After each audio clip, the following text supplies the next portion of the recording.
台中丰原有一间私立的托婴中心，团工托育人员虐待囡仔。社会局调监视器发现有3个人涉案，14个囡仔受害。市府甲托育人员和机构拢总罚129万，嘛下令停办。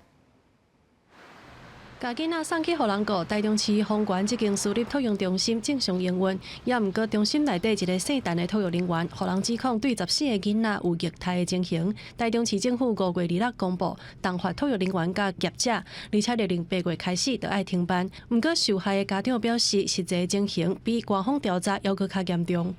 发现我的小孩至少有8笔。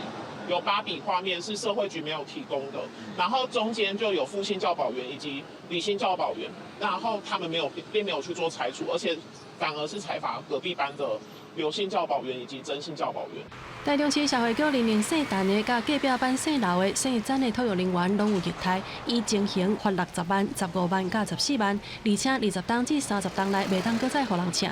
托育中心是因为严重的管理疏失，罚40万，而且勒令停办。业者对裁罚无意见，强调会负责，而且甲村的囡仔转走。我觉得就是我们应该负起的责任，就是该做的我们还是要做。对啊，目前就是我们至少先把现在的小朋友还在现场还在送托的小朋友先处理好。对，那后续的部分我们尽量能帮他们安置的部分就把它先安置。发现就是说不是只有一个人对这个孩子，这是第一个啊。我们把其他的保育员也一起揪出来。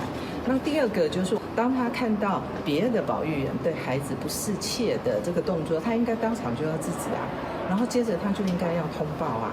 这是责任呐、那他们也延迟了通报。社会局表示，托育中心负责人甲3个托育人员的名册，等裁判书送到位，就会依法来公告。